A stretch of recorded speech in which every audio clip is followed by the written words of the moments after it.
Hola, ¿qué tal? Soy Marisol. Esta es la primera vez que grabo un video.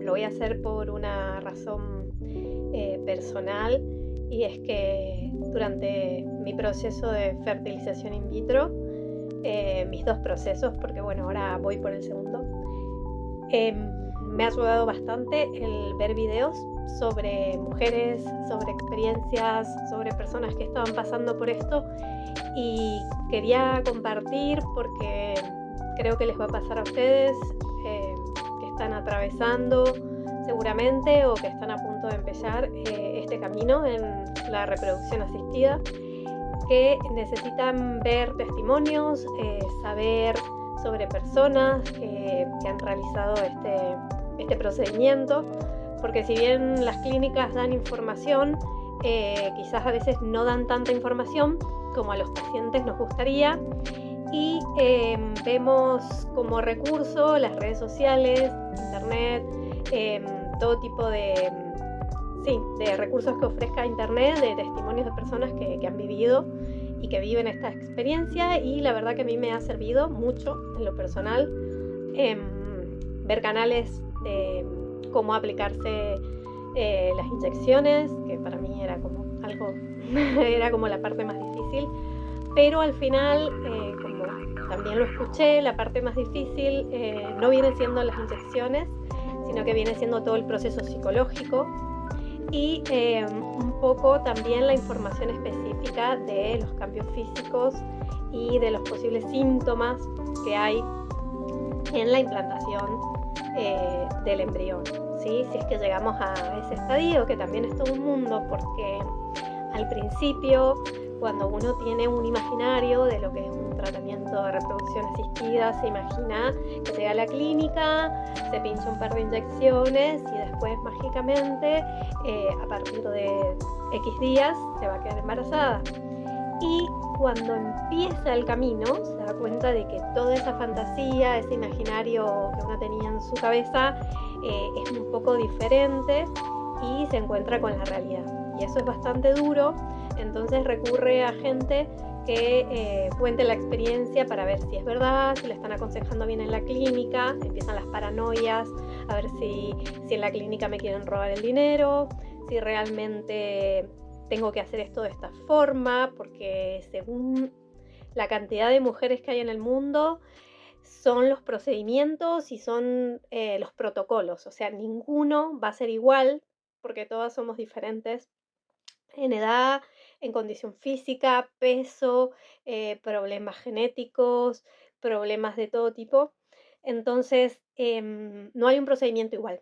Eso genera mucha ansiedad y muchas dudas al respecto de por qué una persona está siguiendo tal protocolo y otra persona está siguiendo otro. Yo voy a dar mi testimonio como paciente y también lo voy a dar desde un punto de vista profesional como psicóloga, porque yo soy licenciada en psicología. Entonces, he vivido el proceso, digamos, personalmente, y también puedo como ayudar a personas desde la empatía y desde los conocimientos que pasar por esto me han llegado, desde la perspectiva también psicológica y más afectiva, no tanto médica. Pero bueno, lo médico también puedo, digamos, contarles un poquito cómo me ha pasado. Voy a hacer un resumen de mi historia en este video y después voy a poner otros videos como parte por parte, como para ir sacando dudas. Y bueno, más o menos mi historia empezó así. Yo, a partir de los 32 años, empecé a buscar el embarazo. No llegaba, no llegaba. Entonces, bueno, mi ginecóloga en ese momento me recetó, o sea, me derivó una interconsulta primero con una endocrinóloga, donde me detectaron que tenía muy alta la TSH, que es, digamos, eh, una especie de sustancia que tiene que segregar la hipófisis, y cuando está en un determinado valor puede ser perjudicial para el embarazo. Entonces, bueno, ahí me empezaron a medicar con levotiroxina, me estabilizaron ese valor, no me quedaba embarazada, gané un poco de peso, que ese también era un problema, que yo estaba muy delgada, tampoco me quedaba embarazada. Entonces ahí le pregunté al ginecólogo si podíamos ir un poco más allá, porque por ahí existe el imaginario que si uno es muy joven, pero ha pasado los 30, empieza a ser como más dificultoso, entonces que es normal esperar tanto tiempo. En mi experiencia, yo les recomiendo que si tienen menos de 35 años y han intentado por lo menos un año, consulten a un médico directamente de fertilidad. ¿Por qué? Porque existe, por ejemplo, en Europa, la tasa de embarazos se da a una edad mayor, entonces las mujeres que tienen 35, 36, 37 piensan que todavía están jóvenes en la carrera de la maternidad y lamentablemente lo que es la capacidad ovulatoria, la calidad y la reserva ovárica disminuye mucho después de los 35, pero mucho. Entonces, yo les recomiendo que si están buscando de forma natural desde los 30 a los 35, que si ha pasado más de un año y no pueden, consulten a un ginecólogo que les haga pruebas específicas o a un centro de fertilidad como para que les hagan pruebas, ¿sí? Si resulta ser que ninguna de las dos personas que están intentando tener, o sea, ni el hombre ni la mujer, tiene problemas, en ese sentido, sí, por ahí uno puede especular y decir, bueno, sigamos buscando de forma natural. Pero si en el camino aparece un problema, está bueno detectarlo antes de los 35, porque a partir de un tratamiento de fertilidad, por ejemplo, de fecundación in vitro, que es el que hice yo, se puede lograr el embarazo, pero la calidad de los óvulos disminuye mucho. Entonces, pueden llegar a lograr un embarazo, pero no con sus propios óvulos. Entonces ahí ya pasamos a otro submundo que es el de la donación de óvulos. Pero eso lo vamos a ver más adelante, porque la verdad que primero vamos a lo primero. Yo era una persona normal, sana en ese momento, pero no me quedaba embarazada. Entonces, la ginecóloga me mandó a hacer un estudio que se los recomiendo, que es la histerosalpingografía. Es un poco difícil de pronunciar. Pero bueno, dejo el nombre abajo en las reseñas de este video. Entonces, yo dije, bueno, ¿qué es esto? Empecé a investigar y es un estudio que hacen para ver si las trompas son permeables. Eso quiere decir que para que exista la fecundación, además de la salud, digamos, del aparato reproductor de ambas personas, tiene que haber una, digamos, una vía para que se produzca la fecundación que son a través de las trompas, ¿sí? Yo en ese momento pensé que, bueno, era algo rutinario para descartar cosas, pero la verdad nunca me imaginé que mi problema era que yo tenía las dos trompas obstruidas. Las causas son muy desconocidas porque en ese estudio que te hacen no te pueden dar la información del por qué están obstruidas. Simplemente que el líquido que ingresan en la cavidad, digamos, del útero, no fluye hacia donde estarían los ovarios. Eso quiere decir que no hay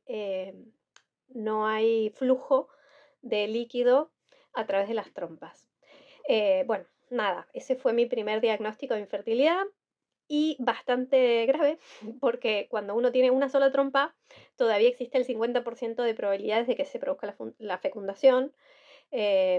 Entonces, bueno, uno puede optar por chances naturales, como por ejemplo la inseminación artificial, o bueno, seguir intentando naturalmente sabiendo que tiene la mitad de las posibilidades.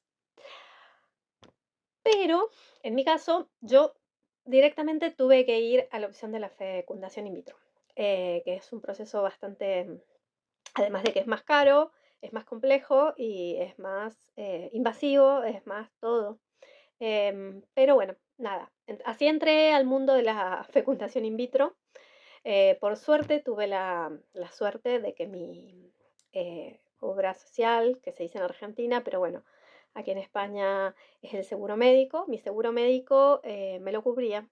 Entonces, inmediatamente fui a una interconsulta con mi historial médico a una ginecóloga Y bueno, la ginecóloga la verdad que me transmitió bastante confianza, me gustó em, cómo me lo explicó, me hizo sentir muy bien y dije, bueno, empecemos, empecemos.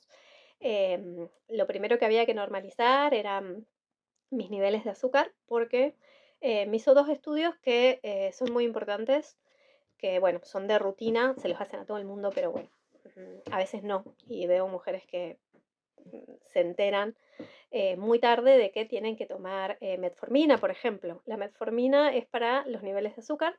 En mi caso yo tenía la glucosa, me hicieron 3 exámenes analíticos de la curva de la glucosa, que también es un estudio bastante invasivo y me lo tuvieron que repetir 3 veces porque la medicación no le daban con la dosis hasta que, bueno, nada, llegué al valor indicado, pero pasaron varios meses. Eso quiere decir que, además del tiempo que una puede haber perdido en buscar un embarazo natural, más que te diagnostiquen algo, pueden pasar muchos años. Entonces, bueno, yo arranqué a los 33 y más o menos a los 35, 36 estaba a punto de empezar mi primera fecundación in vitro. Entonces, ya mi calidad y mi capacidad ovárica estaban al límite.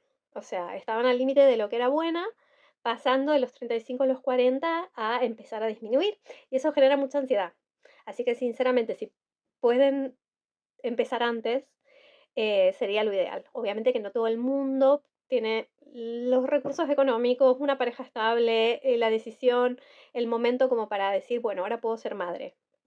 Si les empieza, digamos, a partir de los 35, bueno, yo creo que no hay que esperar un año, sino 6 meses como para empezar a hacer estudios que descarten patologías, falta de vitaminas, falta de o exceso de, en mi caso, por ejemplo, el azúcar muy alta.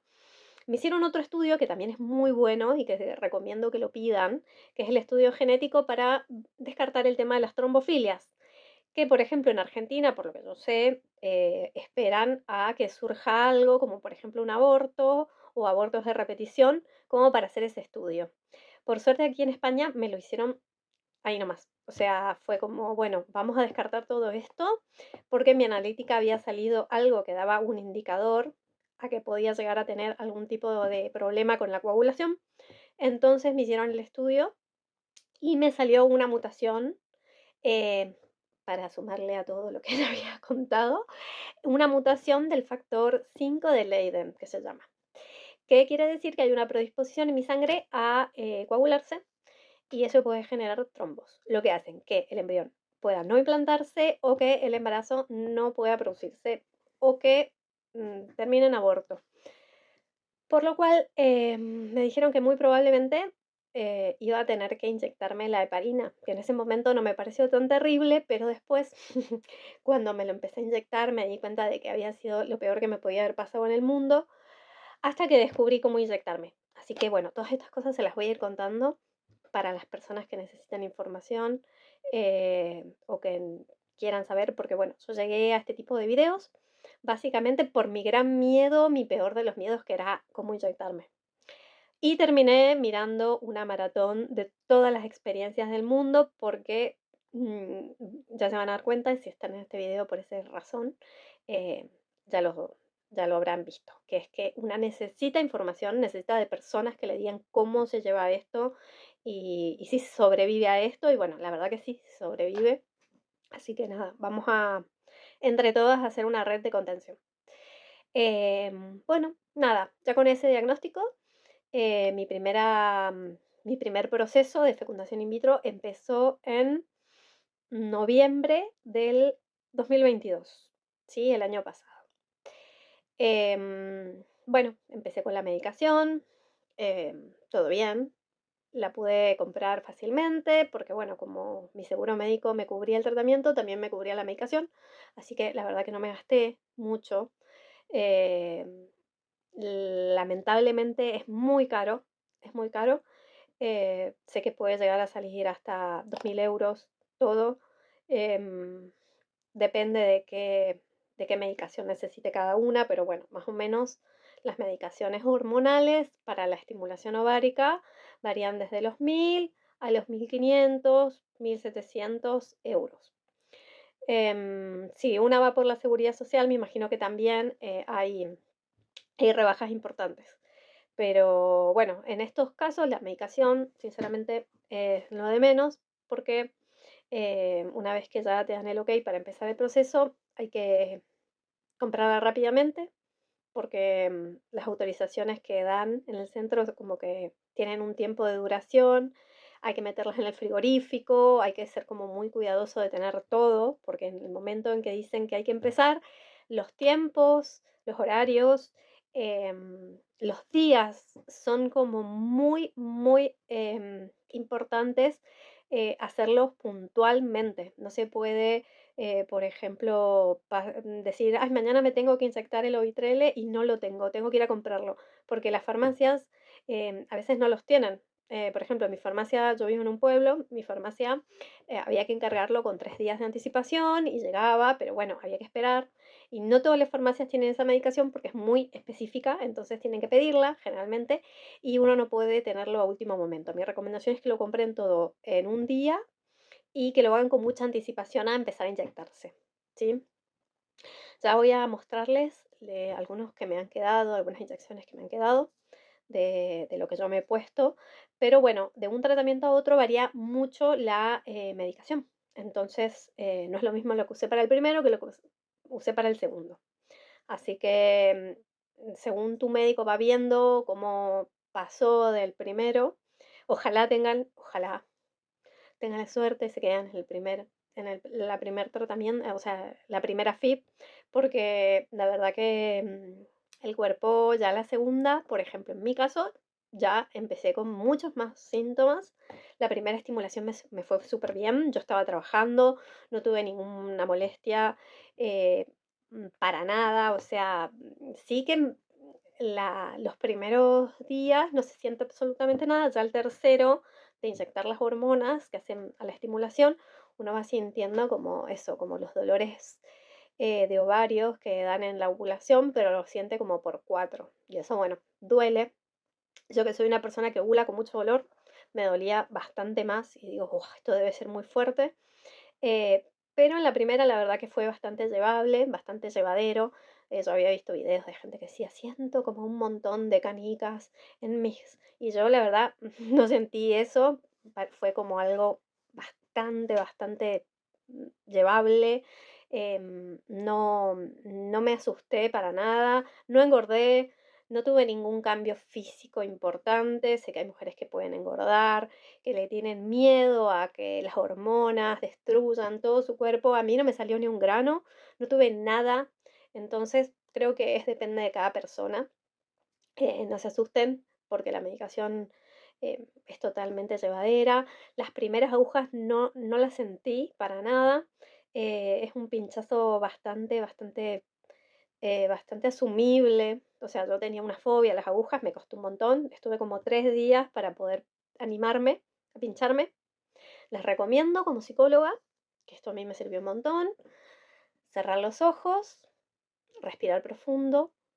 Sé que suena cliché, pero funciona. Respirar profundo, pensar en el propósito por el cual ustedes se están pinchando y van a ver que instintivamente van a decir, sí, yo quiero esto, quiero ser madre y lo van a hacer. Al principio va a ser como un poco chocante pincharse una misma, pero después van a ver que les va a salir automáticamente. Yo lo pude hacer, que soy una fóbica de las agujas, y la verdad que terminé inyectándome yo todo, que al principio le decía a mi marido que me inyectara, después fui yo sola la que se inyectaba, y la verdad que me vino bastante bien porque vencí un miedo y sentí como una superación personal. O sea, es muy estúpido lo que estoy diciendo, pero para una persona que le tiene miedo a algo, de repente hacerlo como algo habitual todos los días pincharse.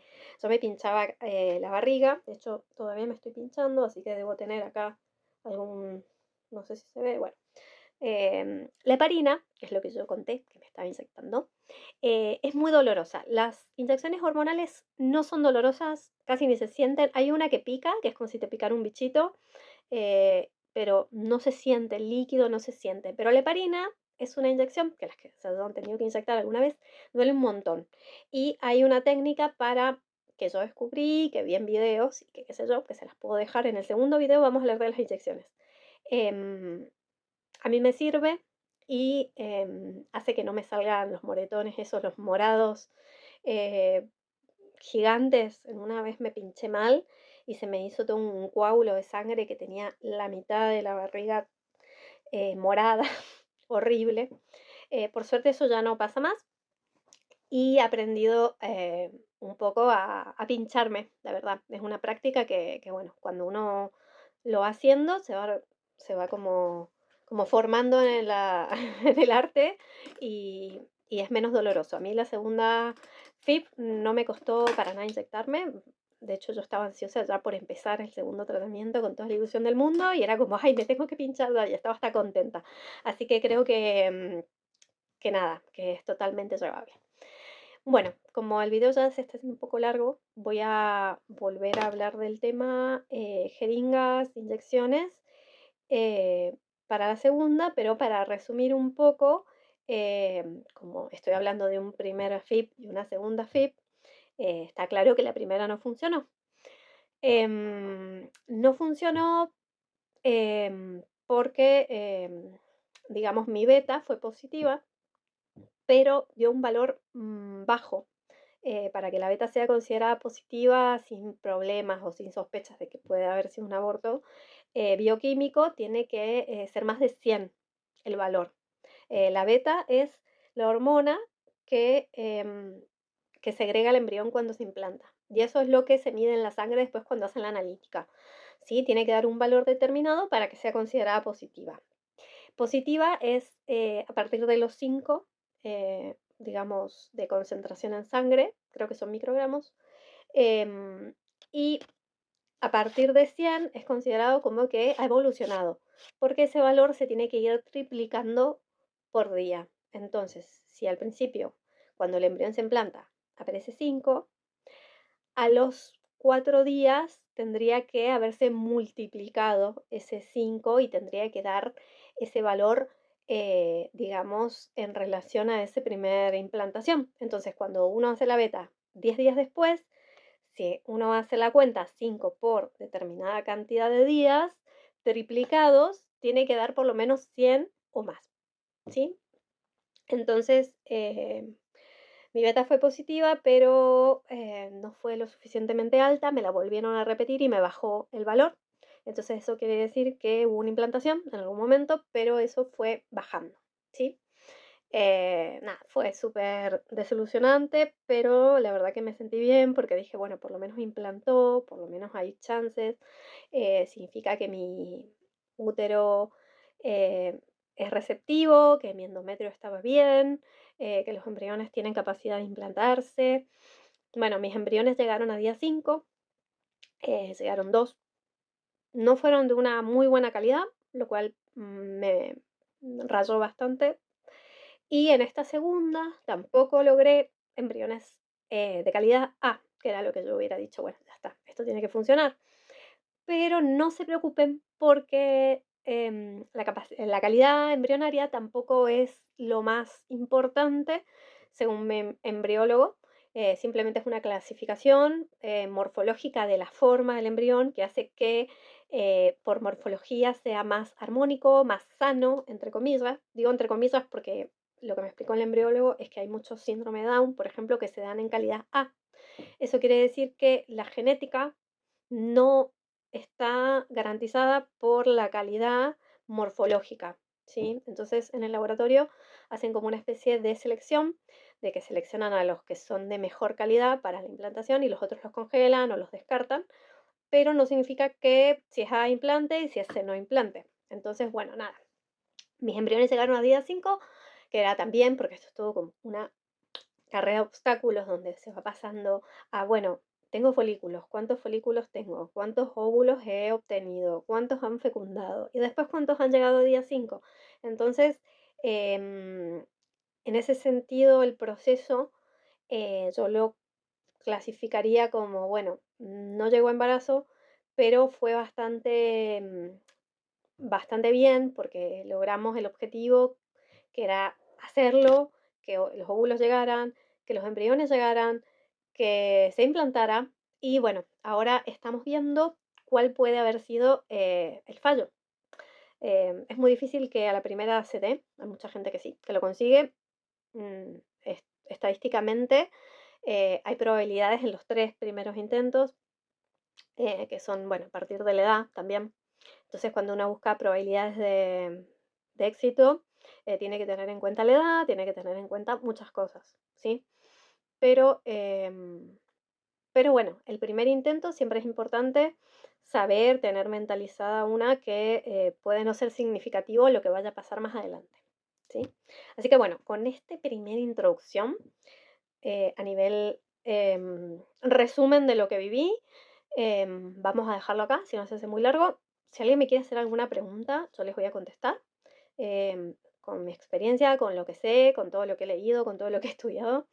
Y, y bueno, y desde lo psicológico, anímico, darles un abrazo, decirles que la ansiedad es muy grande, yo las entiendo.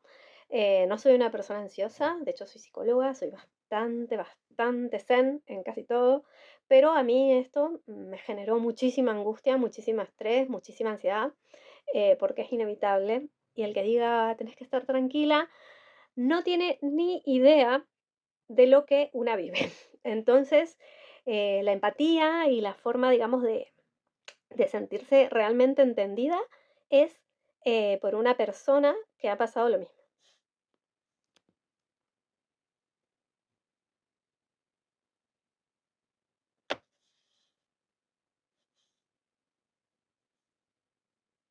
Perdón, justo me estaban llamando. La empatía realmente se da con alguien que realmente ha pasado lo mismo. Porque el resto de la gente lo único que va a hacer es tratar de, obviamente, decir que todo va a salir bien, que no hay que estar nerviosa, que eso le hace mal, que no te quedes embarazada porque estás nerviosa. Bueno, las típicas frases horribles que tiene la sociedad para minimizar y para no empatizar con lo que una puede llegar a estar sintiendo al no poder tener un hijo, con todo el peso social, con todo, digamos, todas esas estándares y todos esos estereotipos donde una tiene que ser madre, una tiene que ser fértil. Bueno, más allá de eso, que creo que varias ya estamos como convencidas y sabemos que nuestra decisión es independiente a lo que se espera socialmente de nosotras, sino que es algo nuestro, que queremos nosotras, más allá de lo que quiera la sociedad, es como que la gente tiende a como tener pena o a dar como consejos de cómo uno tiene que vivirlo, de cómo uno tiene que actuar. Y la verdad que a mí me sirvió el tener esta red de soporte con gente que había vivido lo mismo. Así que están bienvenidas, este es mi primer video. Así que vamos a seguir haciendo otros. Y bueno, me van preguntando lo que quieran y si quieren yo hago otro video con las respuestas. Bueno, un placer y nos vemos en el siguiente video. Un beso.